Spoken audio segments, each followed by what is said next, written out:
cómo van a hacerlo? Digo, para tener en cuenta eso ahora, o se la envías a el administrador es Luis de la UNACH, desconozco Ivonne, lo digo para que Celia pueda poner su presentación. Creo que sí tiene habilitado. A ver, Ah, no sé si me puedas Sí, ayudar compartiendo. sí, tengo habilitada la función de compartir pantalla, pero no estaría mal que la enviase a Luis, por si a veces, bueno, estoy viendo que estoy teniendo como problemas un poquito con la red. Eso que tenemos fibra óptica, estamos estrenando fibra óptica, pero les veo un poco entrecortado y bueno, si la presentación es muy pesada, no va a pasar bien. Entonces no estaría de más que yo se la pasase a la persona que está... Aunque yo la comparta, ¿no? Inicialmente la puedo compartir, vamos a ver qué tal funciona y si no hay problema yo sigo compartiendo la pantalla sin más, sin molestar a nadie. ujú. Pero si no fuese el caso, que ya me pasó el otro día, no estaría mal que me apoyara por ahí. ¿Luis se llama? ¿O quién Sí, dijo? o si quieres, envíala a nosotros y con mucho gusto la proyectamos, ¿no? Te ayudamos a proyectar en caso de que haya algún inconveniente. No sé si igual te mando, Sí, te pongo mi mail en muy el chat bien, yo la envío, y pero sí, ahí ya no te pude escuchar, ahí ya se fue el que sonido. si quieres te pongo mi mail en el chat y con mucho Sí, gusto, en caso de que se trabe, te ayudo proyectar. perfecto, buenísima idea, muy bien. Ah,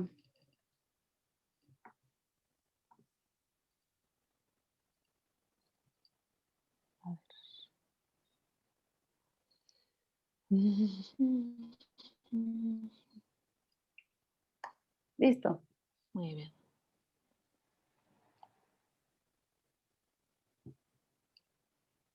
Mira, creo que para más facilidad y rapidez te la voy a pasar en PDF, Sí, sí. que suele ser menos pesadota y facilita un poquito también enviártela. A ver.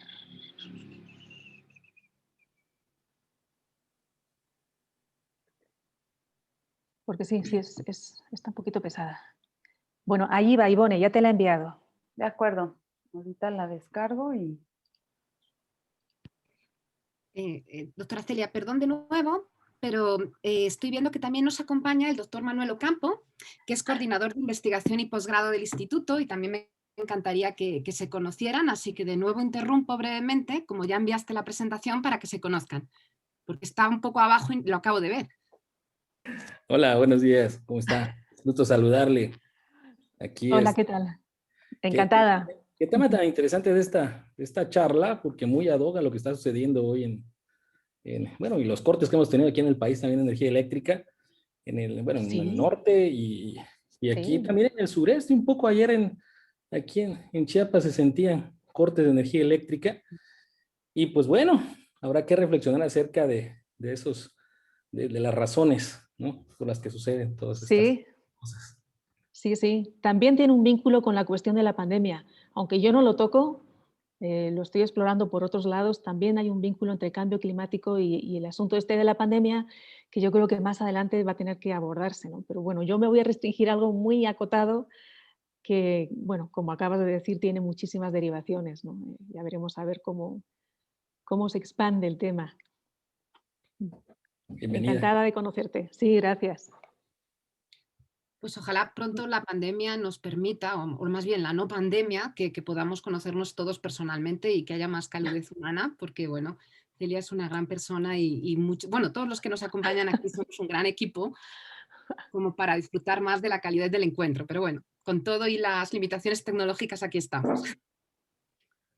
bueno, pues si gustan ya podríamos dar inicio por respeto al tiempo de los que llegaron temprano, entonces ya los demás, digamos, participantes se podrán ir incorporando. Entonces, pues buenos días a todas y todos. Les damos la más cordial bienvenida a esta quinta sesión del Seminario Permanente Migración, Género y Derechos Humanos.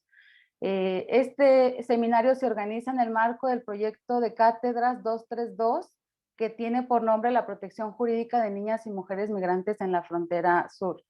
Agradecemos enormemente la presencia de las autoridades de este Instituto de Investigaciones Jurídicas de la UNACH, el doctor Omar David Jiménez Ojeda, nuestro director, muchas gracias por su presencia, y la maestra Lucía Hernández Fernández Zamora, quien funge como secretaria académica de esta institución.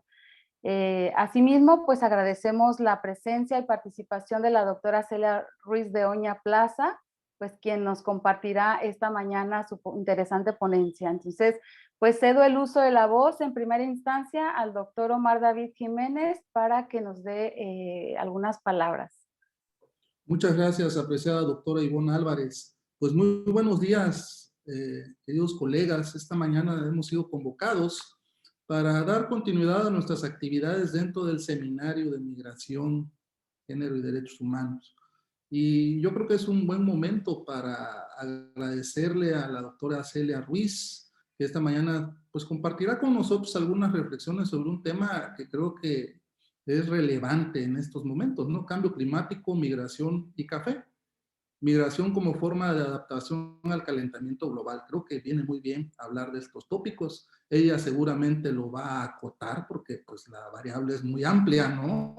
Para el tiempo limitado que tenemos, pero siéntase bienvenida, doctora Celia. Sabemos de su trayectoria. La doctora Celia es investigadora en el CIMSUR, que es el Centro de Investigaciones Multidisciplinarias sobre Chiapas y la frontera sur, que depende, por supuesto, de la Coordinación de Humanidades de la Universidad Nacional Autónoma de México, y que cuya sede todos celebramos, que esté en San Cristóbal de las Casas, una sede muy bonita. Creo que cuando hayamos superado la pandemia, nos vamos a autoinvitar a ir a saludar a la doctora Celia en su sede. Y también la invitación queda abierta, doctora Celia, para cuando así haya condiciones, usted pueda visitarnos en nuestra sede, que está en Ocosocuautla, que como usted sabe es un municipio conurbado a Tuxtla Gutiérrez. Y bueno, yo daré paso a la doctora Ivonne, agradeciéndote, querida doctora Ivonne, y al proyecto de cátedras CONACYT que lidera la doctora Elisa, en el cual le acompañan la doctora Ivonne y la doctora Lalisa, este esfuerzo que hacen por convocarnos y por difundir el conocimiento. Le cedo la palabra, doctora Ivonne, y muchas gracias. Muchas gracias, doctor Omar, y gracias también por tus palabras. Pues no quiero también perder la ocasión para agradecer la presencia de investigadores e investigadoras, personal administrativo, alumnos y alumnas de los programas de licenciatura en Derecho en línea, de maestría y doctorado de este instituto. Muchas gracias por su presencia, muchas gracias por acompañarnos. Les solicito amablemente mantener sus micrófonos en silencio. Recuerden que tenemos el chat para recibir sus preguntas, comentarios, ¿no? Y nosotros con mucho gusto los haremos del conocimiento público. Al final posiblemente demos, si hay oportunidad y el tiempo no lo permite, demos la participación directa a una o dos personas. Entonces les pido de favor micrófonos cerrados. El día de hoy, pues tenemos la presencia de una ponente de primer nivel. Nos acompaña la doctora Celia Ruiz de Oña Plaza. Ella es doctora en Ciencias en Ecología y Desarrollo Sustentable por el Colegio de la Frontera Sur. Es maestra en Desarrollo Local y Gestión de Recursos por la misma institución. Es investigadora interdisciplinaria con formación en Ciencias Ecológicas, con especialidad en Conservación y Gestión Ecológica por la Universidad de Edimburgo. Trabaja bajo un enfoque interdisciplinario y crítico desde la ecología política, diferentes conflictos socioambientales en el contexto del cambio climático o cambio ambiental global. Aborda los impactos sociales, económicos y ambientales del cambio climático en ámbitos de producción campesina y conservación ecológica, principalmente en contextos de conflictividad socioambiental, enfocándose en la posibilidad de adaptación al cambio climático y sus contradicciones. En los últimos 3 años ha sido docente de la materia Introducción a la Ecología Política en la Universidad Autónoma de Chapingo, junto con el doctor Tim Trench, en la que ha impartido, entre otros, el módulo de conflictos socioambientales. Ha publicado una diversidad de artículos y capítulos del libro, principalmente en inglés, para lo cual pues me permití hacer una traducción al español. entre los que destacan el último, Café, Migración y Cambios Climáticos, desafiando las narrativas dicotómicas de adaptación en una región transfronteriza. También destacan entre sus publicaciones Entre la justicia divina y la social, narrativas emergentes de justicia climática en las luchas socioambientales de América Latina. Y otras publicaciones relevantes es Adaptación a la zona fronteriza, el legado de la conservación neoliberal en la frontera entre México y Guatemala. Estas son solamente algunas de sus publicaciones, por supuesto que existen más.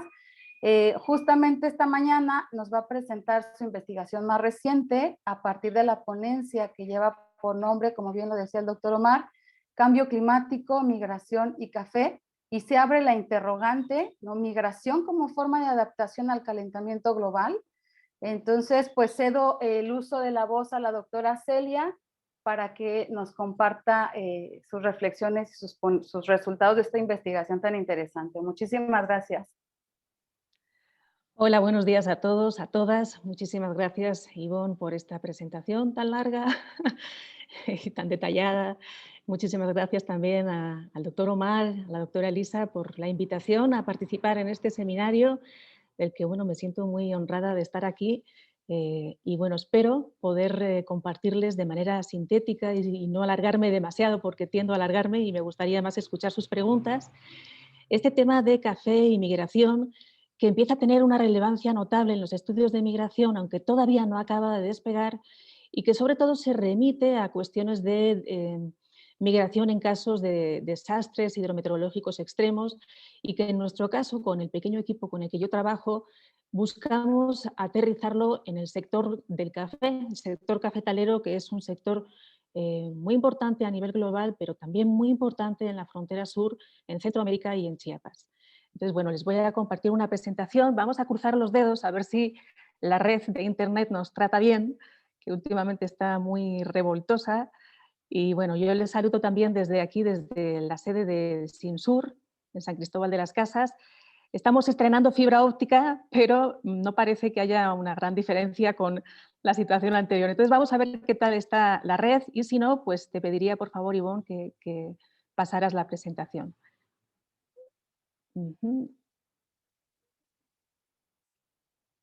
Bueno, creo que ya estoy compartiendo la pantalla y vamos a ver cómo funciona. Bueno, yo he titulado esta presentación hoy Cambio climático, migración y café, aunque me voy a dedicar casi la mayor parte del tiempo a hablar entre este vínculo entre cambio climático y migración, cómo se está construyendo esa relación, qué narrativa se está generando y cómo eso se aterriza en el sector del café, como luego les voy a explicar, ¿no? Y la pregunta que nos va a guiar a lo largo de toda esta presentación es esta pregunta que quizá ahora a ustedes no les resulte muy familiar o no la entiendan mucho, y luego les explico un poquito por qué yo estoy haciendo esta pregunta y por qué estoy cuestionando esta relación entre migración como una forma de adaptación al calentamiento global. Bueno, pues de nuevo reitero mi agradecimiento y bienvenidos todos y todas los que están aquí ahora escuchando.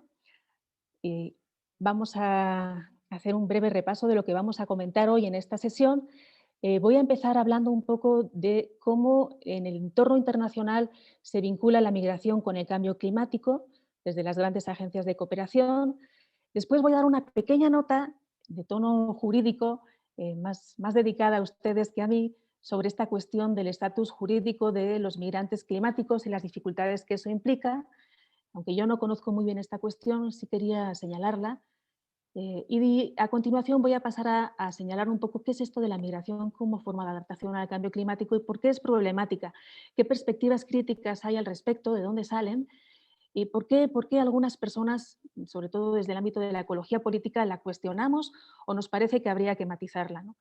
Y luego en lo que queda de presentación me voy a dedicar a explicar un poquito el trabajo de campo que hicimos en la franja sur, en la frontera sur, en la zona del volcán Tacaná, en el que con un pequeño equipo de trabajo estuvimos viendo la situación del café, de la migración y del cambio climático desde el año 2016. Y bueno, unas conclusiones finales, más que para darles todos los detalles, para invitarles a, bueno, a acercarse un poco a este trabajo, a ver si les genera interés y a ver si desde sus campos de estudio, desde sus disciplinas, tienen el interés suficiente para dedicarse a estudiar esta cuestión que todavía, especialmente en México, tiene muy pocos investigadores dedicados, muy pocas investigadoras que están abordándola y muy pocos en relación a la cuestión del café.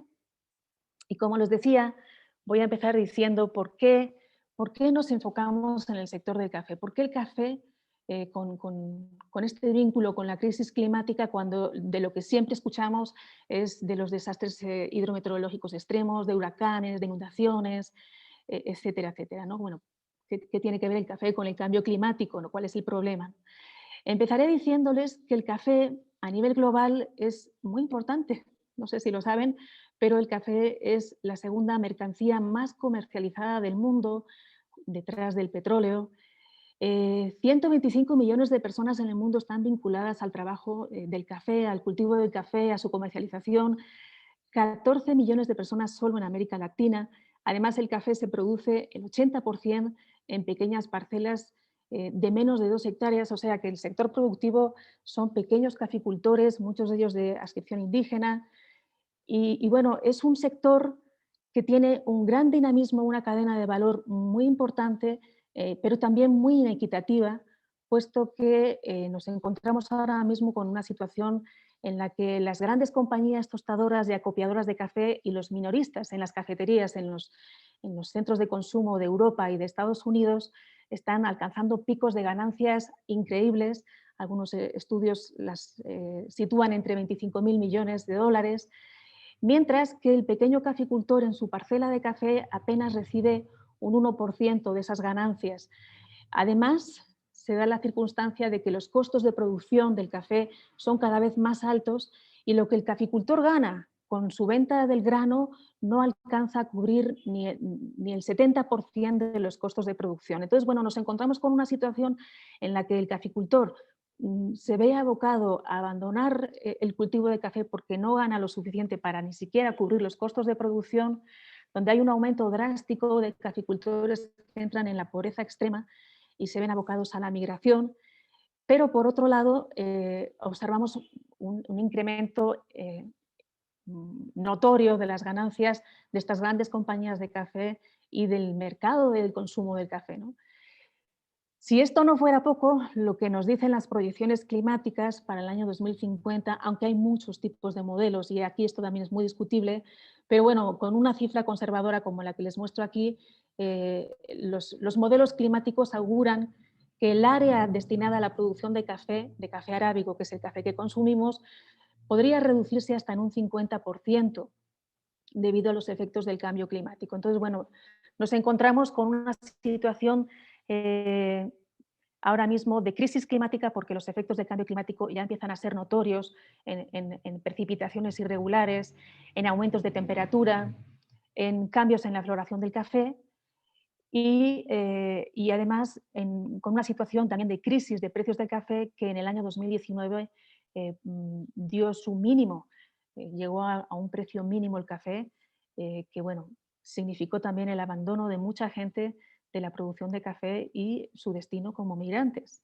Entonces, este es un poco el entramado en el que yo sitúo mi investigación, en un panorama bastante desalentador en el que a partir del año 2012 y justo a raíz del incremento de temperaturas, pues tenemos la explosión, la emergencia de una de las más virulentas epidemias de la roya del café. Para los que no conocen este tema, les diré que la roya del café es un hongo muy conocido en la producción de café, tiene sucesivas olas de afectaciones al cafeto, pero en este 2012-2013 su afectación fue muy fuerte y afectó a una gran cantidad de países en América Latina, subiendo desde Colombia, desde Perú y especialmente en Centroamérica y en la frontera sur, donde varios países centroamericanos tuvieron que declararse en emergencia y donde se calcula que se perdieron más de 350.000 puestos de trabajo. Estos son datos del Banco Interamericano de Desarrollo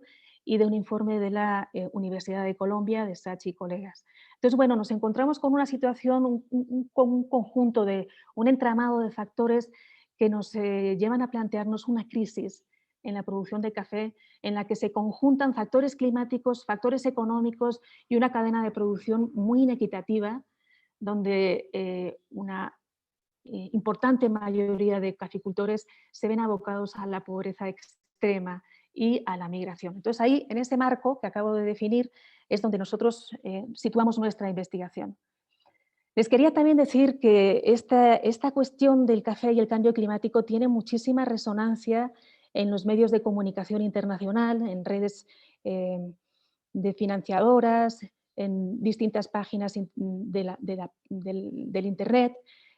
Me gusta mucho siempre mirar a la prensa internacional y a la prensa nacional cómo tratan estas cuestiones. Yo también soy periodista, fui periodista en su momento, y presto mucha atención a las cuestiones de los más media, ¿no? Cómo abordan esta cuestión. Y es interesante ver, aquí les pongo unos ejemplos de titulares, es interesante ver cómo desde los medios de comunicación internacional este tema del café y el cambio climático tiene como mucho pegue, ¿no? Aparece muchísimo, especialmente a raíz de la epidemia de Roya, y aparece además con un tono apocalíptico, ¿no? El café está a punto de extinguirse, aquí nos dicen, ¿no? Si amas el café, pues es una razón más para preocuparte por el cambio climático.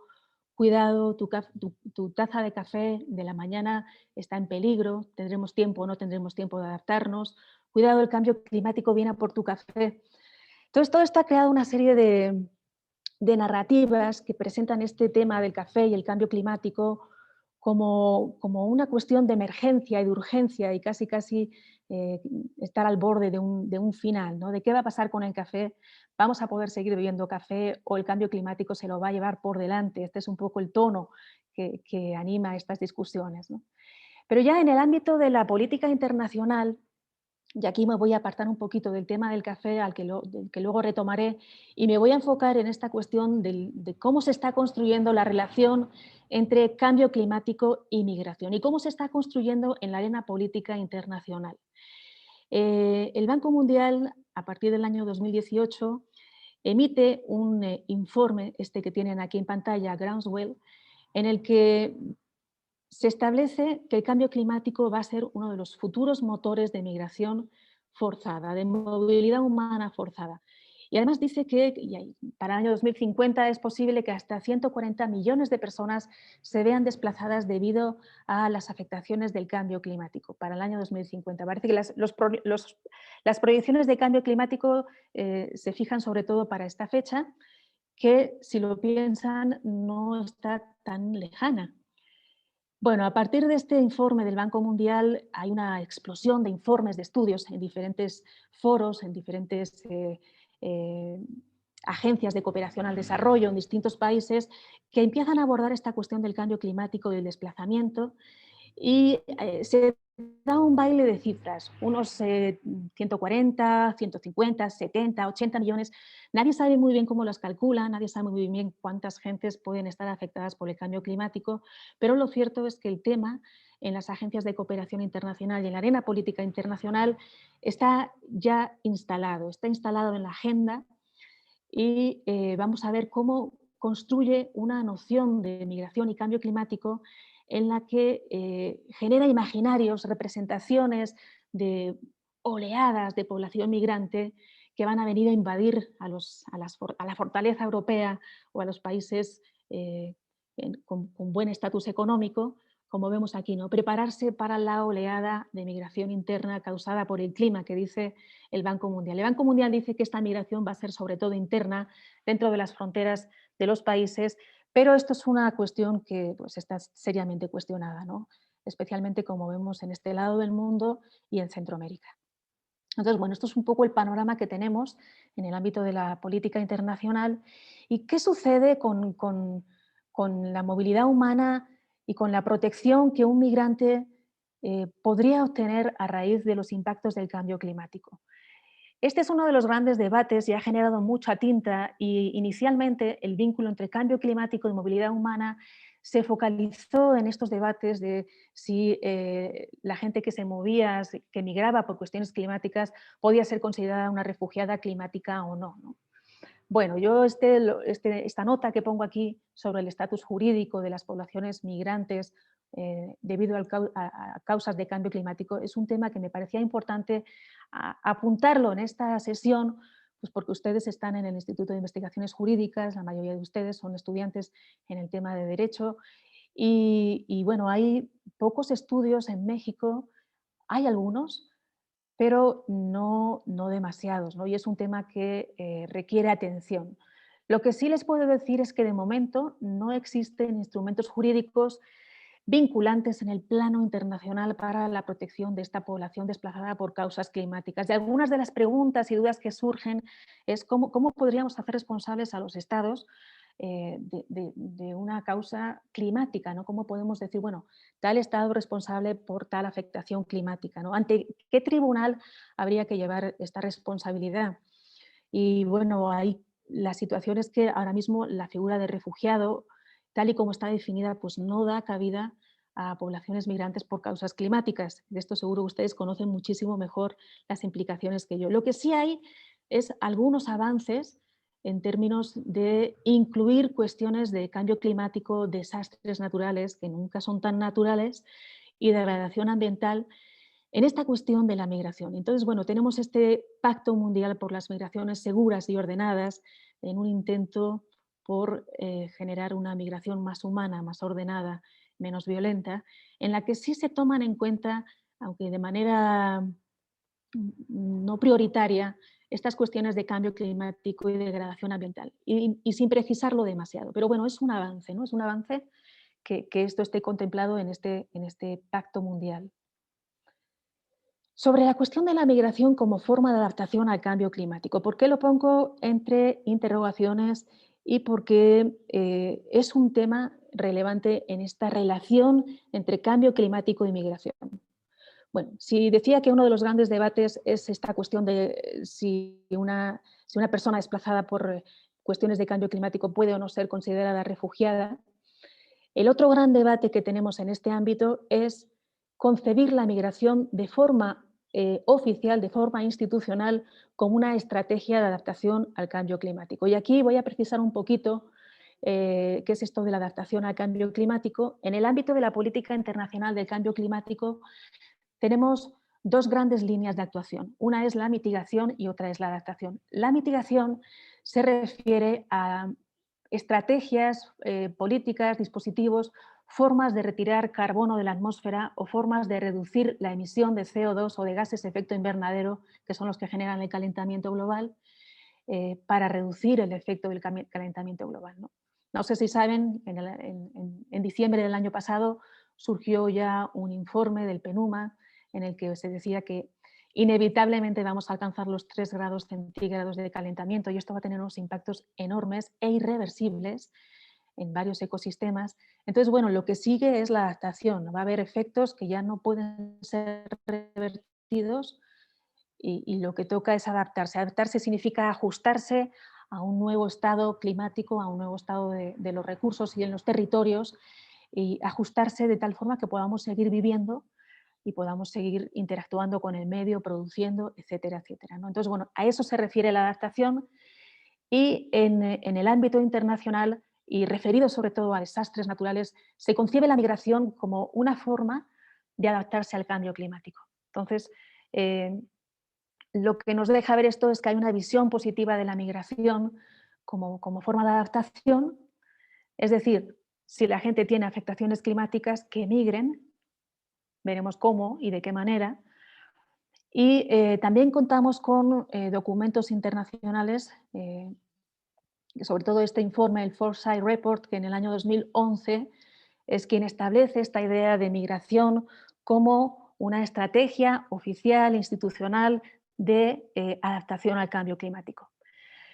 Es cierto que estos informes y esta visión positiva de la migración como forma de adaptación sí deja ver, sí entiende que la migración es un fenómeno complejo en el que es muy difícil deslindar o aislar los factores climáticos y los factores ambientales, sino que forman un entramado de causas y efectos con los factores sociales, económicos y políticos.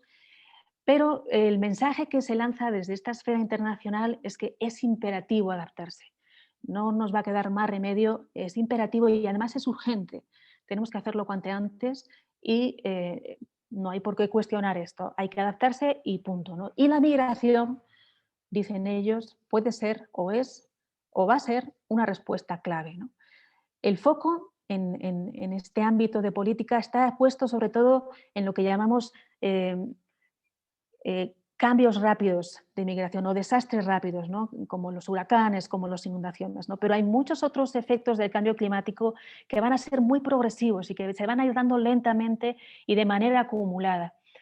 De momento esos cambios, que son como de paso lento, no están abordados o no están contemplados. El café es un ejemplo de estos cambios que van como acumulándose, como haciendo cambios de manera progresiva y de manera un poco irregular, y que no es una situación repentina de emergencia ante un huracán que de la noche a la mañana destruye las formas de vida de poblaciones.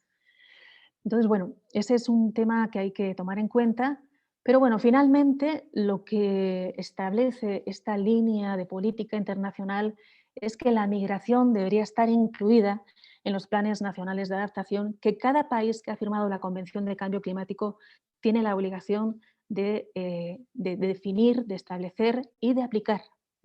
Entonces, bueno, vemos que la migración se considera como la respuesta o una de las respuestas más importantes para adaptarse, ¿no? ¿Qué problemas tiene esta visión? ¿Qué críticas surgen y por qué a algunos no nos resulta cómodo? Aunque entendemos, evidentemente, que en algunos casos sea necesario desplazarse y migrar ante, pues ante un evento hidrometeorológico extremo, ¿no? Pero ¿cuál es el problema de esta narrativa, de este relato, de este cuento que nos cuentan las agencias de desarrollo internacional, las grandes financiadoras y sobre todo la esfera de política internacional? Bueno, el problema es que presentan una visión de la adaptación como algo no problemático, como algo no político, que no tiene un posicionamiento político, que no está afectado por factores políticos ni económicos, y como algo que fuera naturalizado, que sea algo natural de hacer, ¿no? Y esta visión así contemplada, no problemática de la adaptación, tiene varias cuestiones a criticar en la forma en que están concibiéndose, en que se está concibiendo la adaptación. En primer lugar, se presenta a las poblaciones que se ven forzadas a migrar por cuestiones climáticas como víctimas sin voz, y rara vez se pregunta su opinión, rara vez se entiende su situación también. Y por otro lado, se las dibuja como oleadas, como decía antes, de migrantes que van a venir a invadir y amenazar la seguridad de los países desarrollados frente a masas de gente pobre que tiene que huir, ¿no? Es un poco esta cuestión de la porafobia, el miedo al pobre y una especie de racismo contra el migrante pobre, ¿no? Y bueno, esta narrativa también de la adaptación desde las esferas internacionales, lo que podría sobre todo criticarse es que no aborda en ningún momento o no toma en consideración todos los factores que están generando inequidad socioambiental en territorios concretos. Por ejemplo, los efectos de las políticas de liberalización agrícola, el hecho de que los mercados sean altamente inequitativos, como les contaba al principio con el mercado de café, el hecho de que no haya acceso a crédito y a seguros, como hay en los países desarrollados ante la pérdida de cosechas.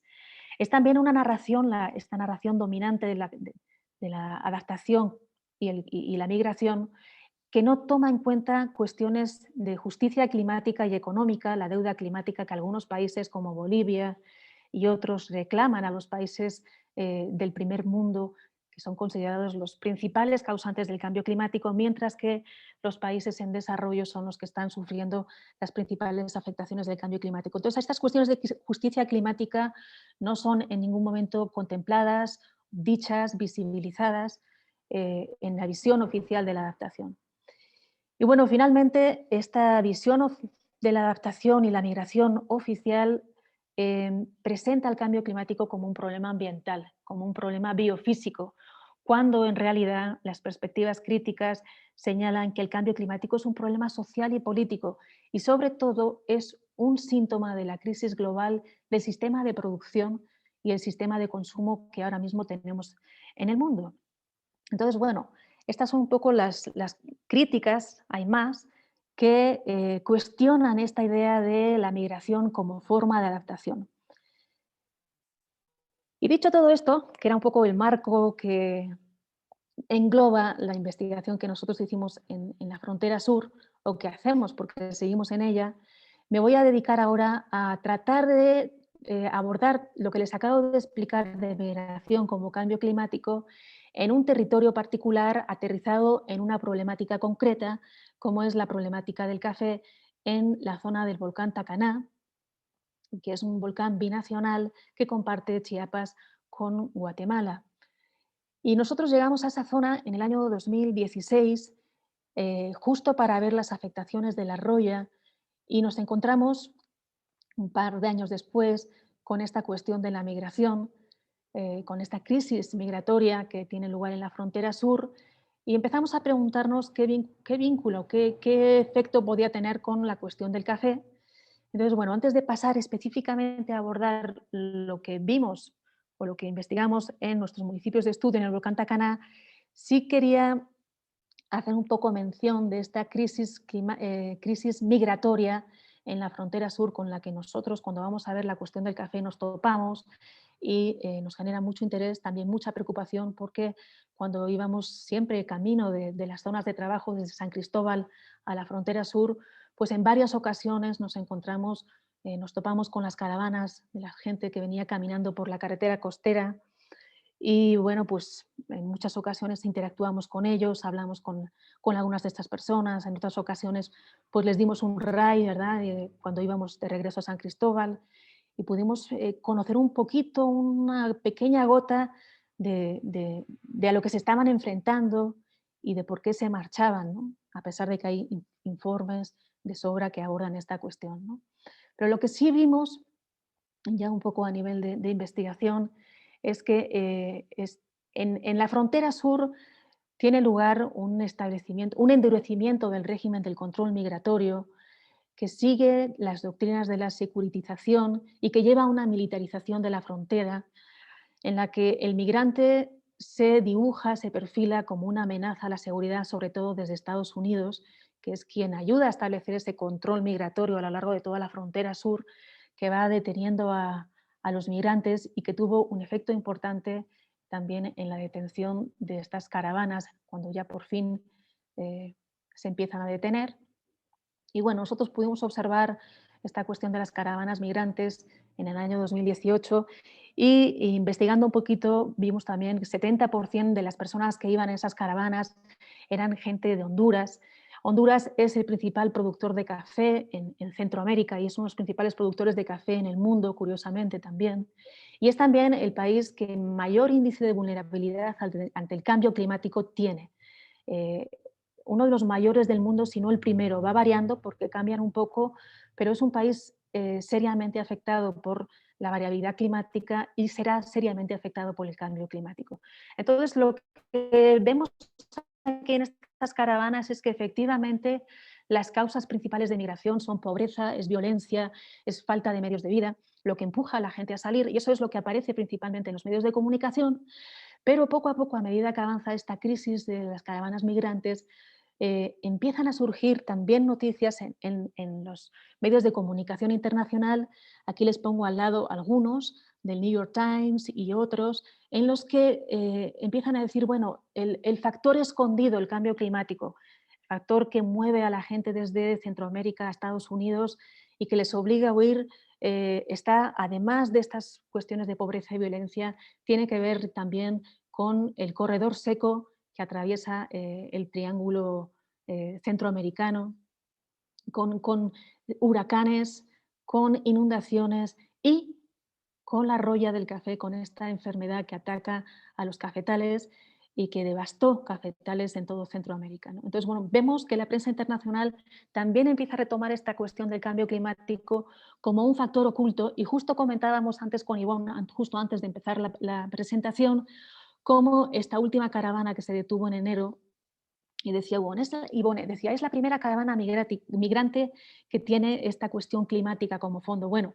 también en las caravanas que hubo en el 2018 hubo un componente climático, aunque no estuvo del todo destacado, y fue más la prensa internacional, periódicos como The Guardian en Inglaterra, el New York Times, la BBC, todos ellos emitieron noticias y reportajes que vinculaban cambio climático, sequía, roya, con migración y caravanas, ¿no? Entonces vemos cómo cada vez más este asunto empieza a tener una visibilidad mayor, sin por ello quitar protagonismo a las grandes causas de migración como son la pobreza y la violencia. Bueno, entonces, ¿qué vimos nosotros en la zona del volcán Tacaná, en los municipios de altura, donde llegamos en el 2018 a ver esta cuestión de la roya, del impacto de la roya, y donde nos encontramos con una situación de migración bastante compleja? Les contaré que el volcán Tacaná es la máxima altura de Chiapas, con 4.000 metros. Es también el segundo volcán más alto de todo Centroamérica. Es un área de producción de café histórica, porque el café llega aquí, a México, a través del volcán Tacaná, desde Guatemala en el año 1890-80, por esa zona. Y ya desde sus inicios empieza a generar dinámicas migratorias interesantes de gente que venía desde Guatemala, población indígena, sobre todo MAM, que venía a trabajar a las grandes fincas cafetaleras que había en el lado mexicano, grandes fincas que a raíz del porfiriato se instalaron en esta zona. Y esa migración estacionaria de trabajadores que venían a trabajar a las fincas del lado mexicano se ha mantenido hasta nuestros días. Es una dinámica migratoria muy establecida y no sé si pueden ver en este mapita que tengo aquí al lado, estos son datos del 2016, pero la migración que llega a México, un 53% de esa migración se queda a trabajar en el lado mexicano, en los municipios cafetaleros que están de Tapachula, de Cacahuatán, Tuxtla Chico, Unión Juárez, que son las zonas en las que nosotros trabajábamos, ¿no? A raíz de la roya, esta migración se reduce sintomáticamente y muchas personas en Guatemala deciden irse directamente hasta Estados Unidos. Se produce también una escasez de mano de obra en el lado mexicano, que también tiene otras consideraciones.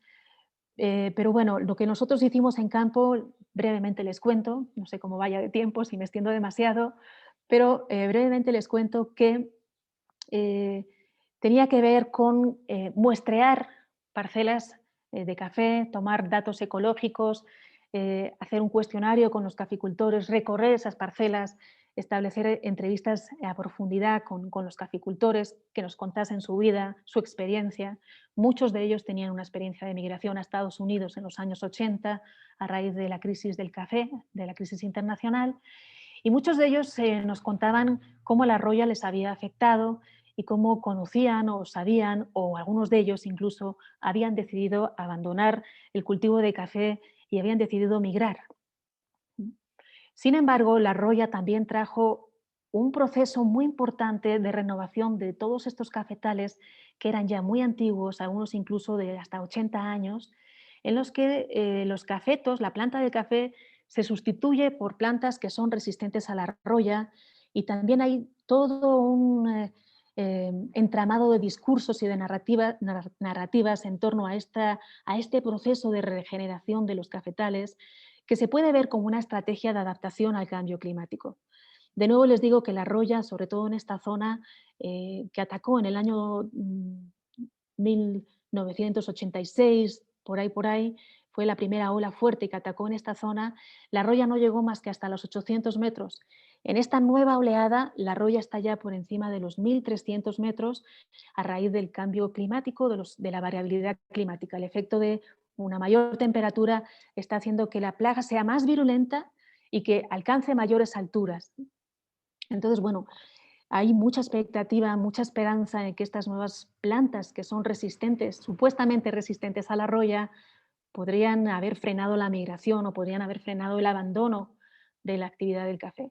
Lo cierto es que no sucedió así, pero vamos a ver un poquito, muy por encimita, cómo se establece este vínculo entre roya, migración y precios del café en un artículo que publicamos en el año 2019 y que, bueno, no voy a darles muchos detalles, pero si tienen interés en saber cómo se dio este proceso de adaptación en nuestra zona de trabajo, cómo se introdujeron esas variedades resistentes a la roya, qué problemas hubo, cómo llegó la planta y lo que generó que fueron resultados bastante decepcionantes o ambiguos, por lo menos, en términos de generar un grano de café con mucha menor calidad, que además, al tener menos calidad, pues iba a recibir menos precio. Pues pueden referirse a este artículo donde explico un poco todas estas cuestiones, pero yo quería comentarles, antes de cerrar, más bien cómo nosotros nos acercamos a investigar un poco esta relación entre la producción del café, su precio y el efecto en la migración. Entonces, bueno, si se fijan en este gráfico que tenemos aquí, la línea amarilla de arriba del todo, no sé si puedo señalarla, creo que no. Bueno, esa línea es la línea de la producción de café en el estado de Chiapas y vemos cómo desde el año 2003 tiene una tendencia a la baja y esa tendencia, aunque la gráfica solo llega hasta el 2015, ha seguido bajando, ¿no? Establecemos el pico de la roya entre el año 2013-2014, un poquito más tarde aquí en Chiapas que en Centroamérica, y la raya azul, si se fijan bien en la raya azul, van a ver que tiene un pico muy fuerte en el año 2005. Esa raya es la migración internacional, principalmente a Estados Unidos, que en el año 2005 alcanza un pico histórico a raíz de la crisis, justo después de la crisis del café, de la crisis internacional del café, de la que, bueno, mejor no me refiero ahora, pero luego sigue una tendencia constante a la baja y alcanza su mínimo justo después de la Royal. Justo después del año 2013, si se fijan, la raya azul llega a su punto más bajo, la migración internacional llega a su punto más bajo justo después de la afectación de la Royal del café. Y entonces uno dice, bueno, no es que la Roya llevó a un incremento en la migración, no es esa la narrativa que circula en diferentes círculos, pues no sucedió así exactamente. Lo que vemos aquí es una confluencia también de factores en el que la migración internacional, a raíz de la Roya y a raíz del hecho de que las políticas de Trump, sobre todo de la administración de Trump, y el refuerzo o el endurecimiento de las políticas migratorias en la frontera sur presionados por Estados Unidos, coinciden en el tiempo con la Roya. Entonces la gente no tiene demasiadas posibilidades de migrar. Por un lado, el precio del café es muy bajo. Por otro lado, la producción fue escasísima a raíz del efecto de la Roya, con lo cual tampoco había dinero de la venta del café para pagar coyotes o para pagar una forma de migrar. Y finalmente, lo que sí vemos es un repunte todavía bajo de la migración a los estados del norte de México. Esta es la tendencia que vemos ahora mismo. La gente está migrando a las zonas de Sinaloa, a las zonas de Tijuana, a trabajar en diferentes sectores, en el sector automotriz, o están trabajando en los grandes campos de cultivo de frutillas rojas, de fresa, de arándano, aguacate, etcétera, etcétera, ¿no? Entonces, lo que nosotros vimos al abordar un poquito, tratando de buscar patrones, tratando de buscar romper un poco con las narrativas establecidas, es que a raíz de la Roya del café no vemos una migración internacional, sino todo lo contrario.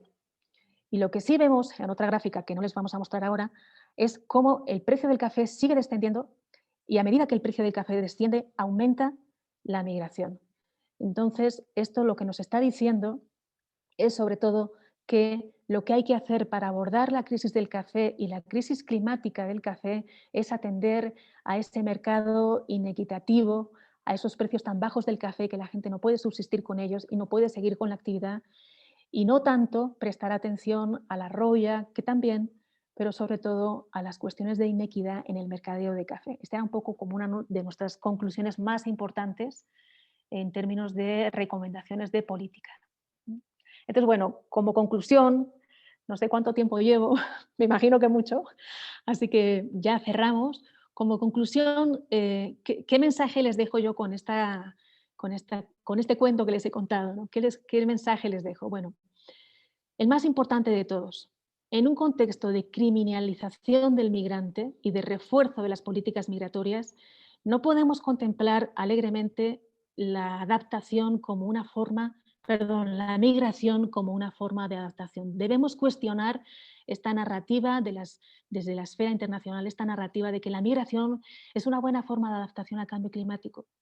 No podemos promocionar eso cuando la gente tiene que emigrar en condiciones de gran precariedad para su seguridad personal, de gran riesgo, en condiciones de alta violencia y que son considerados como criminales por el hecho de ser migrantes. Entonces, bueno, si se va a promocionar la migración como una forma de adaptación al cambio climático, lo primero que hay que hacer es renovar, reformar, reformular las formas en las que se está teniendo que migrar ahora mismo. Es decir, es imperativo que se tenga políticas que generen una humanización de las formas de migrar y una democratización de las fronteras. Es también muy importante que prestemos atención a los efectos del cambio climático de lento paso, como pasa en el café, que no son tan espectaculares ni generan tanta visibilidad como huracanes y otros desastres, pero que tienen efectos sobre grandes poblaciones que se dedican y que dependen del cultivo del café o de otros cultivos, ¿no? Entonces, bueno, prestar atención sobre todo a estos sectores de producción clave, ¿no? Es también clave, si queremos frenar la migración y si queremos generar una adaptación equitativa, abordar esas inequidades tan grandes en la cadena de producción del café, donde unos están ganando muchísimo dinero y otros no pueden ni siquiera producir la riqueza que a estos les está generando tanto dinero, ¿no? Y bueno, terminaría diciendo que es importante que también focalicemos esfuerzos en la adaptación en los territorios concretos, adaptación in situ, que es así como se denomina en el ámbito de la adaptación. Es importante que sí se regeneren las parcelas de café, sí se introduzcan variedades resistentes a la roya, pero debe de hacerse de una manera efectiva, porque de lo contrario es un gasto de recursos y es generar unas expectativas y unas esperanzas importantes en la población caficultora, que si no se lleva de manera efectiva, como sucedió en nuestras zonas de trabajo, pues no va a tener ningún efecto, ni sobre la producción de café, ni sobre la adaptación, ni sobre la migración. Y bueno, finalmente recomendar también que se generen políticas que apoyen un café de calidad con un buen precio, que genere formas de vida dignas para los caficultores y todos podamos disfrutar del café. Y bueno, yo con esto cerraría agradeciéndole su paciencia y esperando que me haya explicado con claridad. Muchas gracias.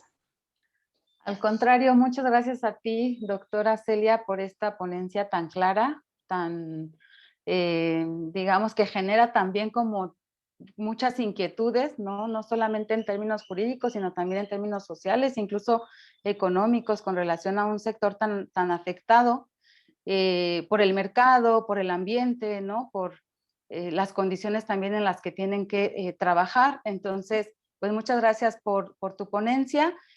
Pasaríamos ahorita a la sesión de preguntas. No sé si alguien quiera de manera directa generar su pregunta. Vi que la doctora Larisa levantó la mano, entonces, por favor, doctora Larisa.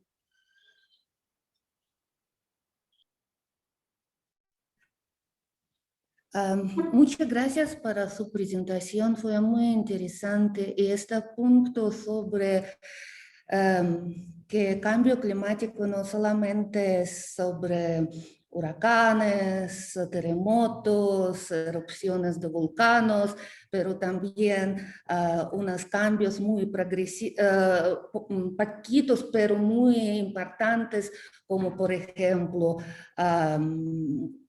condiciones para alguna planta crecer, que es muy importante para la economía, por ejemplo, que puede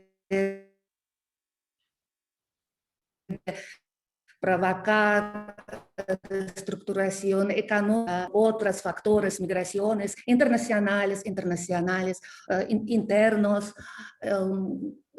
También esta afecta no solamente a café, afecta a otras culturas, agricultores. Es que yo pienso va a estar mi otra pregunta. Y también animales y todo eso. Fue muy interesante porque pensamos más sobre huracanes y todo eso. Y ahora sí hay un sustento vínculo con economía y esta es sí uno de factores de reestructuración económica que influye movilidades. Pero quería regresar a la gráfica que usted nos mostró casi en el fin de su presentación. ¿Podría, por favor, regresar? Sí, sí. No la expliqué muy claramente, creo. A ver, vamos a ver. Ajá. ¿La ves? ¿La puedes ver? ¿Sí? Yo tengo algunas preguntas sobre la gráfica, porque como leyendas no son muy claros por acá. Por ejemplo, esta es producción de café amarilla. Pero con migración, ¿es migración internacional, es migración de ciudadanos de México o es migración internacional? ¿Cómo está? ¿Puede explicar por acá? Sí, muy bien, sí, efectivamente. Bueno, la expliqué muy por encimita y muy... ¿Y de dónde está? ¿Esta es de Chiapas? Sí. ¿O es de, no sé, de todo México o cómo? Ajá, ajá. Bien, bien, muy buenas precisiones, Larisa, muchas gracias. Efectivamente, no está muy claro. Sí, son datos de población migrante chiapaneca. Tenemos también datos de población migrante de los territorios donde hicimos el trabajo del volcán Tacaná, pero me parecía más ilustrativa esta gráfica. Entonces son datos de población migrante chiapaneca, ¿vale? La línea azul es población migrante chiapaneca que va a Estados Unidos. Son datos de los censos del 2016, de varios censos y de varias encuestas de migración, justo de los últimos que había disponibles. Entonces, tenemos población chiapaneca que migra a Estados Unidos desde el año 2003 al año 2015, es la línea azul. Después, población chiapaneca que migra a los estados del norte de México, que es la línea naranja, la que se ve aquí abajito. Y producción estatal de café en Chiapas, que es la línea amarilla. No he mencionado, sí, quería mencionar tan solo brevemente que Chiapas produce la mitad, ahora un poquito menos, a raíz de la roya, pero producía la mitad de café de todo México. El 50% de la población, de la producción de café en México tiene lugar en Chiapas, o sea, es el principal productor, ¿no?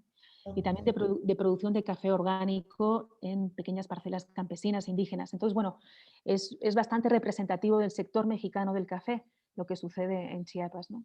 Ok, de acá surgen mis observaciones, preguntas, no sé.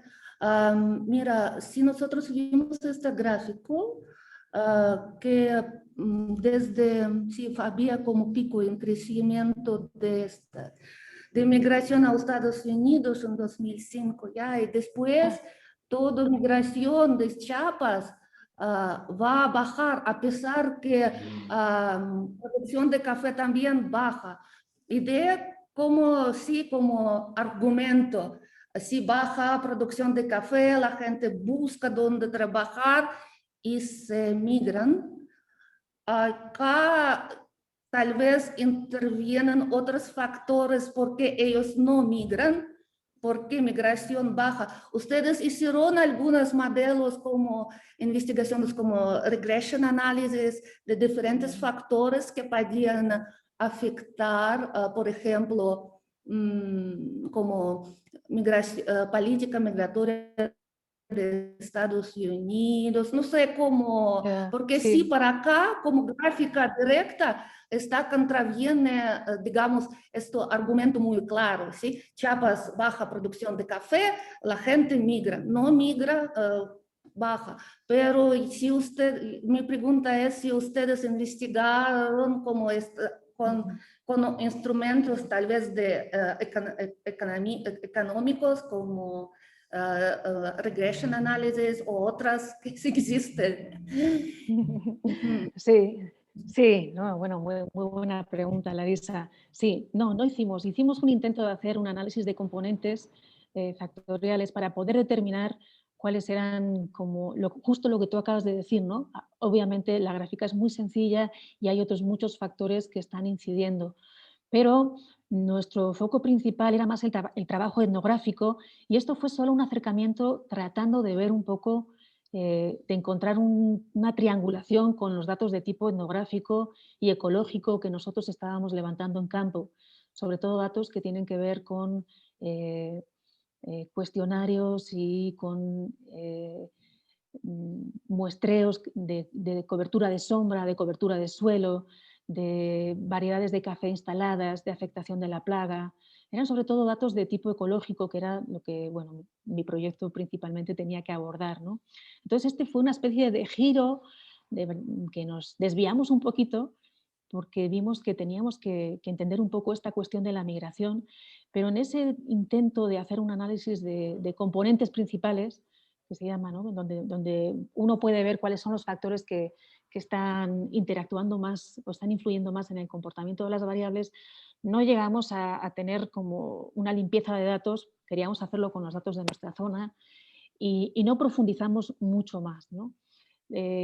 Tenemos otro tipo de análisis que tiene más que ver, porque nos interesaba más, la verdad, con la cuestión de correlaciones entre precipitación, variabilidad en las precipitaciones, variabilidad en la temperatura, en nuestra zona de estudio, porque hay datos de temperatura y de precipitación, series históricas que nos permitían hacer ese análisis, y correlacionarlo también con producción de café y con datos a nivel municipal, porque es también lo que nos interesaba de crecimiento poblacional, que bueno, interpretábamos como migración. Hay una escasez tremenda de datos a nivel municipal y a nivel estatal son muchas las dinámicas que quedan ocultas, ¿no? Por así decir. Lo que veíamos a nivel de análisis etnográfico, más de tipo antropológico y socioantropológico, lo que veíamos de las dinámicas de migración, que no me he detenido a explicarlas porque son realmente son muy interesantes, pero nos alargaría muchísimo, ¿no? De la interacción entre gente yendo a vivir, ocupando cafetales abandonados, gente desde Guatemala ocupa cafetales abandonados a raíz de la roya en el lado mexicano, gente de Guatemala yendo a Estados Unidos y comprando tierras en México para café, abriendo nuevos cafetales, gente que está subvencionando la regeneración de café con remesas de la migración internacional, pero sobre todo lo que veíamos es que la gente tiene un proceso de migración muy rotativo, ¿no? En el sentido de que igual íbamos a muestrear una parcela y nos encontrábamos con que la persona no estaba porque se había ido al norte y regresaba a su hermano, que era quien estaba ahora a cargo del café, y de alguna forma lo que veíamos es que la migración, sobre todo la migración a los estados del norte de México, estaba subvencionando gran parte de esta regeneración del cafetal y gran parte del cultivo del café, en lugar de ser la misma actividad de venta del café. No sé si me estoy explicando, ¿no? Pero bueno, efectivamente la gráfica es muy sencilla, ¿no? Lo que nos está diciendo, sobre todo lo que nos está diciendo, es que lo que financia la migración es el precio del café. Cuando la gente tiene dinero por la venta del café, no por la producción, sino porque hay producción, pero hay buen precio, porque ahora mismo tenemos producción, pero hay muy mal precio. El precio es tan bajo que tienes que producir muchísimo para tener ganancias. Y claro, con 2 hectáreas de café no puedes producir una cantidad lo suficientemente grande para cubrir los costos de producción. No sé si me estoy explicando, ¿no? Entonces, lo que financia la producción de café y la migración es justo tener un buen precio de café, que es lo que en otra gráfica presentábamos, ¿no? Pero yo también No sé si contesté. ajá, sí, ya, sí, pero yo también pensaba que el gráfico puede explicar su otra tesis, Ok, ajá. que sí, migración no es siempre es como un mecanismo de adaptación de cambio climático. Que usted hablaba ahora es sobre cómo la gente adapta en el terreno. Entonces, sí, tal vez producción baja, pero la gente adapta. Ajá. Y entonces otra cuestión, sí, como usted experto y trabajo con el sector agrícola, y parece que café todavía está una fuerte parte económica de Chiapas, a pesar de toda bajada de producción, pero hay otras plantas y todo, ¿dónde usted puede ver una como tendencia en reestructuración de agricultura de Chiapas que puede provocar migraciones o que puede influir migraciones más profundo, como más un poquito hacer como proyección en futuro? ¿Qué podemos esperar desde cambios climáticos vinculados con cambios en estructura económica y directo con agricultura y migración y movilidad en nuestra parte de México? Fronterizo sur, Sí. como rusos. Sí. Mira, Larisa, no, voy a contestar un poco lo que creo que he entendido porque se me ha cortado varias veces tu pregunta, ¿no? Pero bueno, entiendo que estás preguntando... Sí, perdón, sí, mejor me la dices otra vez. Es que no entendí muy bien. Ok, cambios climáticos provocan cambios en crecimiento de plantas, ¿ya? Y provocan reestructuración como económica. Ajá, ajá. ¿Y cómo usted piensa, como usted es especialista en café, pero tal vez pueden dar más amplia panorama? ¿Qué podemos esperar de cambios en el sector agricultura y su vínculo con movilidad? Vale, sí. Bueno, lo primero y lo más importante, que bueno, no lo menciono aquí, pero es crucial y es una cuestión elemental, es la cuestión del agua, el vínculo entre la escasez de agua y el cambio climático, ¿no? Y estamos viendo seria escasez de agua en zonas donde antes, incluso en la región del Tacaná, que tiene una alta pluviosidad, hay escasez de agua en la temporada de sequía. Y las fuentes de agua se están secando. Tenemos importantes afectaciones en ríos, en cauces de ríos que se han secado en el lado de Guatemala, justo al otro lado del Tacaná. Hay una importante afectación, interacción entre cambio climático y degradación ambiental, deforestación, que potencia los efectos del cambio climático. Pero sobre todo el agua que sirve para consumo humano, para consumo de los animales y para riego, es el detonante más grave ahora mismo en relación a la cuestión de las afectaciones de cambio climático, tanto en el ámbito humano como en el ámbito de la agricultura. No sé si con esto contesto. Ok, y nosotros estamos afectados, Chiapas. Muy bien. Por supuesto, por supuesto. Es difícil desentrañar la afectación netamente climática de la afectación por degradación ambiental, porque todo está entrelazado, ¿verdad?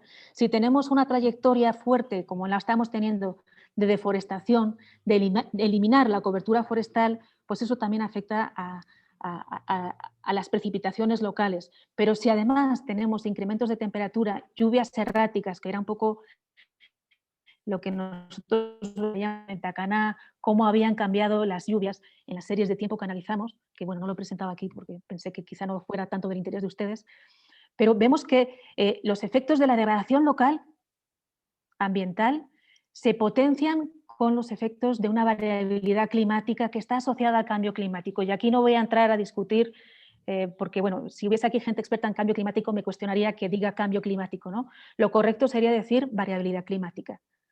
Ya después, con las proyecciones climáticas y con los modelos, en 30 años sí se puede determinar que es un cambio climático, no antes, ¿vale? Pero bueno, un poco por facilidad de explicarme. Muchas gracias. Algo de cambio. A ti, gracias por los señalamientos. Sí. Gracias, doctora Larisa y doctora Celia. Pasaría el uso de la voz a la doctora Elisa y posteriormente doy lectura a 2 preguntas que se encuentran en el chat. Adelante, doctora Elisa. Gracias, Ivonne. Bueno, tengo una pregunta muy concreta, pero antes de formulártela, Celia, te quería otra vez darte las gracias y además darte una enhorabuena muy profunda porque tu exposición ha sido súper clara, muy precisa y además ha tenido otro componente que para mí ha sido esencial. gracias a la forma en la que las has expuesto, yo a mí, no sé si le ha pasado a los compañeros que estábamos escuchando, he logrado encajar con mucha empatía con las personas que tengan tanto un cafetal como mucho más que trabajen en cafetales ajenos. Es decir, he logrado un poco meterme dentro de lo que estabas expuesto. También quiero decir como una anécdota que yo el día que conocí a Celia le comentaba que tenía una voz preciosa, que a mí me movía mucho. Claro, yo en aquel entonces no sabía que ella, aparte de investigadora experta en ecología, era periodista, pero hoy me moví muchísimo. Entonces, muchísimas gracias, Celia. Y ahora sí va la pregunta concreta, aunque un poco ya la has ya medio clarificado, pero es una pregunta que va un poco en contra de mi lógica, por eso te la quería decir. En tu exposición eras muy clara para decir, y además lo decías literalmente, que los bajos precios del café frenan la migración internacional, pero digamos desde una lógica de alguien que no sabe nada de café ni de cambio climático, parecería lo contrario, que si hay un bajo precio, hay un factor de expulsión muy fuerte para irse y abandonar ese cultivo, buscarse otros modos de vida y por lo tanto migrar, aunque obviamente explicaste muy bien que al haber un precio tan bajo, pues es que no puedes ni pagar el pollero, pero salvo en ese aspecto crucial que sí lo dijiste, ¿podrías profundizar un poquito más por qué los bajos precios frenan en vez de todo lo contrario, que es lo que nos diría la lógica, digamos, de un jurista que no sabe nada de cambio climático? Por favor. Gracias. Sí, no solo la lógica de un jurista. Efectivamente, a ver, igual he sido demasiado categórica, ¿no? Todos tenemos esa asunción, ¿no? El café no tiene precio, por lo tanto, la gente tiene que buscar otra forma de vida. ¿Y cuál es la que buscan? La migración, ¿no? Pero nosotros comparábamos productividad, o sea, producción del grano, ¿verdad?, con precio del grano. ¿Por qué? ¿Por qué hacíamos esto? Porque las políticas del Procafé, que fue el programa que a partir del 2016, 17 y 18 impulsó la regeneración de cafetales y metió estas variedades híbridas, esta política se enfocaba sobre todo en aumentar la productividad del café, o sea, productividad, rendimiento, ¿verdad? Si tienes 2 hectáreas, en lugar de producir 2 quintales de café o 10 quintales de café como se está produciendo ahora, que es muy bajita la productividad, sobre el mismo terreno incrementar la productividad del café, ¿verdad? Tener un rendimiento mayor de grano, con lo cual tú agarras tu grano de café, lo llevas a vender, muchas personas al coyote, desafortunadamente, y ellos te van a dar más precio porque llevas más cantidad, ¿no? Entonces, ¿qué pasa con esta regeneración? Que el grano que está produciendo estas nuevas variedades híbridas es un grano que no tiene la calidad del grano criollo o el grano tradicional de las variedades de Borbón típica, ¿verdad? Que son granos muy pesados que tienen muy buen olor, muy buen sabor, tienen una alta calidad. Los granos de las variedades híbridas, en una proporción muy alta, están vacíos, están huecos. ¿Vale? Eso significa que cuando tú, caficultor, llevas tu grano a vender al coyote, el coyote lo mete en la pila de agua y todos aquellos granos que no pesan, flotan, suben arriba. El comprador de tu café te lo retira y dice, todo esto no vale, todo esto es café vano, café vacío, y te lo descuenta, ¿verdad? Entonces tú tienes mucha productividad, pero hay un porcentaje importante de esa productividad que no te la van a pagar, porque el grano está vacío, ¿vale? Y además tu grano tiene afectaciones no está en la mejor calidad, tiene mucha humedad, etcétera, etcétera, ¿no? Entonces el caficultor va con mucha productividad, que esa es como la idea que tenía el Procafé, aumentar la productividad. Efectivamente hay que aumentarla, pero no a costa de la calidad, ¿no? Y el caficultor dice, bueno, estoy llevando, yo qué sé, 20 kilos de café y me están pagando 10, ¿no? Con lo cual, ¿dónde está la ganancia? Ni siquiera puedo cubrir los costos de producción. Entonces no le echo fertilizante, no cuido la planta como debiera, no hago conservación de plagas, porque ¿para qué? No puedo cubrir mis gastos de producción. Eso por un lado, ¿no? Entonces, me estoy yendo un poco por las ramas, a ver cómo era la pregunta, Lisa. Me decías que profundice en esta cuestión del precio del café y la productividad. Entonces, bueno, efectivamente, Bajo precio y sí. Productividad. Lo que nosotros vemos en campo cuando hablamos con las personas y cuando la gente nos cuenta un poco su historia de vida y cómo trabaja en el café, es que gran parte de la gente tiene ya conexiones en el norte o se van a trabajar al sector automotriz en Tijuana, etcétera, etcétera. Esas personas que se han ido subvencionan también la producción de café. ¿de acuerdo? Entonces no es el precio del café el que va a permitir a alguien, porque el precio del café, aunque ha incrementado, que esa es otra gráfica que tenía, pero no la quise enseñar, aunque ha incrementado desde el año 2000, no ha incrementado en una porción suficiente, en un porcentaje suficiente para poder cubrir gastos para marcharte al norte, ¿no?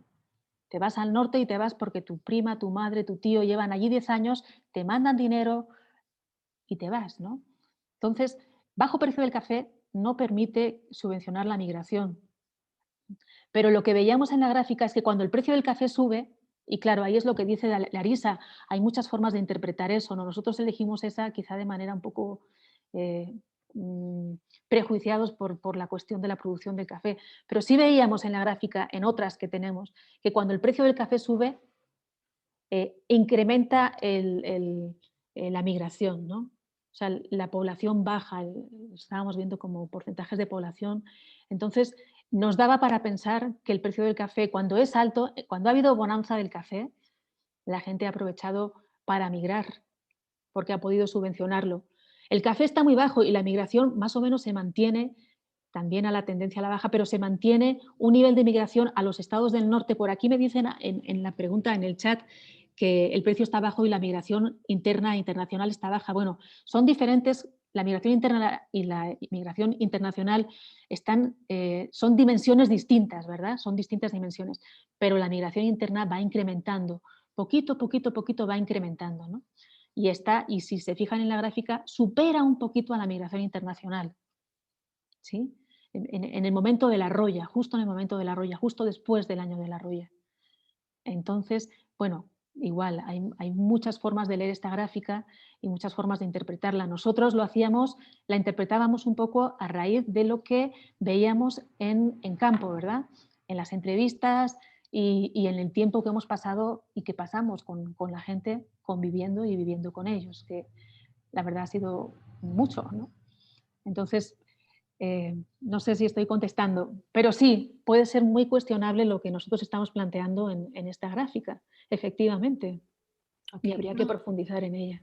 Para mí la respuesta está correcta y reitero lo de la sensibilidad e empatía, porque cuando me has dicho lo de que no pesa y que van 20 kilos, bueno, en fin, pues, ¿qué te voy a comentar? O sea, creo que todos estos detalles que han dado me han permitido un panorama muy completo. Gracias por tu respuesta, Celia.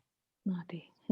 Muchas gracias, doctora Celia. Yo creo que esta correlación justamente de los procesos de migración con procesos lentos, ¿no? De degradación o degeneración del ambiente es bien importante porque normalmente la gente, la propia gente, no se reconoce como migrante climático, ¿no? O no se reconoce como un migrante forzado a salir por razones climáticas. Justamente en 2018 eso un poco ocurrió, ¿no? Es decir, la gente decía salí porque no tengo los medios de subsistencia. Ya después en las entrevistas te enterabas que era justo por la roya, incluso el propio cónsul en el trabajo de campo que tuvimos en Tapachula lo manifestaba, el cónsul de Honduras, ¿no? Que fue el único cónsul que además manifestó la Sí, salida del país por razones climáticas de sus es verdad, connacionales, ¿no? es cierto, es cierto. Y entonces en procesos rápidos, abruptos, como huracanes o cuestiones así, temblores, ¿no? Ahí sí se ubican como desplazados climáticos, que es un poco lo que está ocurriendo en esta última caravana, ¿no? Que dicen, bueno, yo salí porque el huracán me dejó sin nada y el país también no presenta cuestiones económicas factibles, viables, entonces me tuve que ir, ¿no? Aquí sí te dicen, me vi forzado a irme, ¿no? Y en el 2018, por ejemplo, no se vinculaban con este movimiento por razones climáticos, ¿no? No se identificaban como tal. Entonces, a mí me parece que estos procesos lentos sí se tienen que visibilizar porque justamente en función de esa visibilidad que le demos desde la academia también y ese empuje, pues se van a generar acciones a partir de las agencias internacionales y locales, ¿no? Poner como el dedo en la llaga de que efectivamente el cambio climático, si no lo atendemos, va a generar otra serie de problemáticas sociales, económicas, ¿no? Culturales, bueno. Entonces, pues muchísimas gracias. Yo creo que hay una pregunta en el chat, igual la voy a hacer rapidísimo. Dice Lucía Fernández, ¿la migración y cambio climático están originando escasez de café en México? Pregunta. Y o baja calidad del café y por ende aumento en el precio de venta al consumidor. ¿Es así como se ve el panorama en Chiapas? A ver, la primera pregunta es muy buena y la segunda también. A ver si las puedo contestar, La cuestión de la escasez del café es controvertida, ¿no? Porque si vemos datos de producción de café mundial, ¿verdad? Que se produce en varias regiones del mundo, eh, hay un sorprendente incremento en la producción mundial de café desde los años 2000, 2002, 2003. No tengo aquí la gráfica, pero si la ven es muy inclinada hacia arriba la recta, ¿no? La curva de crecimiento del café. Estamos ante una situación de sobreproducción de café, curiosamente, ¿verdad? Pero México es un caso también atípico en ese sentido, porque México, a raíz de la roya, sí tuvo escasez de café, sí hubo un momento en el que las empresas acopiadoras de café, que son 5 que están operando fuerte, que son las que controlan un poco el mercado aquí en México, sí temieron un desabasto de café, hasta el punto de que hubo importaciones de café importantes a México, algo que fue muy criticado por la Asociación de Café Mexicana, ¿no? Entonces, con el miedo de que no iba a poder cubrirse la demanda de consumo, y aquí es donde la cosa se complica un poco, ¿verdad? Porque el consumo de café dentro de México también ha sufrido un incremento notable, ¿vale? Pero no de cafés de especialidad, que también han subido, que esa es otra dinámica, ¿verdad? Café de calidad, café gourmet, café sustentable, café ecológico. Ese es un mercado que tiene un crecimiento importante, pero todavía es un sector de mercado chiquito, ¿verdad? El mercado de consumo de café en México, que ha subido muchísimo, es el mercado del café soluble, ¿verdad? Que sobre todo comercializa Nestlé y comercializa a partir de granos que no se caracterizan por su calidad, ¿no? Y Nestlé, en la zona donde yo trabajo, por debajo de los 800 metros, tiene una influencia importante en qué se está cultivando y cómo se está cultivando, porque Nestlé está distribuyendo plantas de café robusta, ¿verdad? Para el sector de consumo de café soluble. Entonces, es muy difícil contestar a la pregunta, y tampoco yo tengo como los elementos para hacerlo que hace Lucía, pero realmente escasez de café a nivel mundial no lo hay. Y eso también ha provocado una baja de café, ¿no? ¿Por qué? Porque tenemos países como Brasil que copan y que saturan el café, el mercado mundial de café, porque producen muchísimo. El 40% de la producción de café mundial está focalizada en Brasil. O porque tenemos países como Vietnam que también han incrementado muchísimo su producción, aunque en su mayor parte es producción robusta. ¿Cuál es la fortaleza del café mexicano que debería de estar siendo promocionada y sobre todo impulsada? Y es que tenemos un café de mucha calidad, pero lo vendemos mal. Al contrario que Costa Rica, por ejemplo, que tiene un sector de café muy chiquitito, pero es un café de mucha calidad y con un marketing excelente y lo colocan en el mercado internacional a un precio excelente. México necesitamos trabajar en eso, ¿no? Veracruz tiene experiencias muy importantes y muy interesantes en ese sentido, pero Chiapas, ahí está, ¿verdad? Tiene algunos ejemplos, pero no tanto, ¿no? No tanto. Entonces, no sé si le contesto bien ahí a la compañera, pero escasez de café ahora mismo no ese es el problema, no es el problema de escasez, sino más bien de precio y de un mercado inequitativo, ¿no? Muchas gracias, doctora, por tu respuesta. Yo daría paso a la lectura de la última para ya cerrar, porque la doctora tiene también tiempo de otras actividades.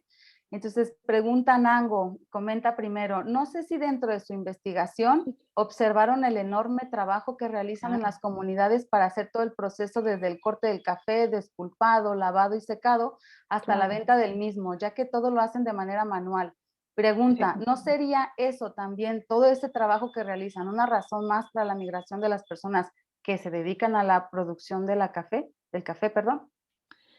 Sí, efectivamente, nosotros, claro, lo vemos todo el rato, hasta participamos en la cosecha, ¿no? Y conocemos bastante bien a la gente, cómo venden, cómo producen, cómo despulpan y todo el trabajo que hacen, ¿no?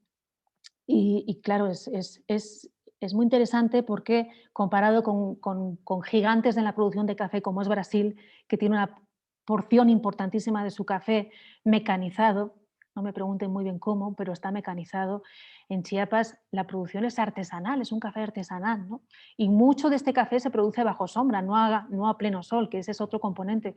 Es un café que se produce en régimen agroforestal, que tiene muchos beneficios ecológicos. Entonces, claro, sí lo observamos, por supuesto, ¿no? Pero dice el compañero, ¿no sería eso también, todo ese trabajo que realizan, una razón más para la migración de las personas que se dedican a... Y esta es una pregunta difícil de contestar porque aquí entran en juego factores generacionales importantes de la gente joven que busca otras formas de vida porque ya no le atrae quedarse en el café o porque han estudiado y simplemente se quieren dedicar a su profesión. No tanto porque el trabajo manual no guste, porque lo que sí se puede observar en esta cuestión del café es que el caficultor ama. La mayoría de los, yo diría que esa es la palabra, ¿no? La mayoría de los caficultores aman lo que hacen. El café es una forma de vida, no es solo una producción económica, es una forma de relacionarse con el medio, es una forma de estar en tu territorio y es una forma de vivir, ¿no? Entonces, muchos caficultores que ahora mismo nosotros hacíamos los cálculos de lo que ganaban y de lo que invertían y uno decía, bueno, ¿por qué sigue? ¿No? Efectivamente, está perdiendo dinero. Y la gente sigue, no quiere calcular demasiado, no quiere pensar demasiado, pero siguen, esperando que llegue ese momento de bonanza, ¿no? Entonces, es difícil contestar a esa pregunta que hace el compañero, pero yo no diría que el tema del trabajo del café manual sea algo que detenga a la gente, ¿no? Sí detiene al migrante retornado, ojo, que también hemos visto muchos casos, ¿no? El que regresa ya no se halla, eso es lo que te dice la gente. Este ya no se halla, estuvo en Estados Unidos 10 años, ya no se halla, ya no sabe trabajar la parcela, ¿no? Pero bueno, es un tema largo que a mí me apasiona mucho, ¿no? Porque hay muchos casos de gente joven con mucha iniciativa que está tratando de darle valor agregado a su café a través del turismo local, a través de iniciativas entre gente joven, artesanales, etcétera, etcétera, ¿no? Que ya, bueno, no, me estoy extendiendo demasiado, pero están ahí, ¿no? Pues muchísimas gracias, doctora Celia, por tu participación, por la ponencia. Ahora pasaré el uso de la voz a la maestra Lucía Fernández para hacer entrega de un reconocimiento virtual que a la brevedad te haremos llegar en agradecimiento a compartirnos esta experiencia de investigación. Muy bien, muchísimas gracias a ustedes. Bueno, muchísimas gracias a usted por compartirnos todo este conocimiento que de alguna u otra forma nosotros lo vivimos. Bueno, más que nada los que apreciamos el buen café, ¿no? Bueno, muchas gracias nuevamente y paso a leer la constancia que le otorga el Instituto de Investigaciones Jurídicas de la UNACH.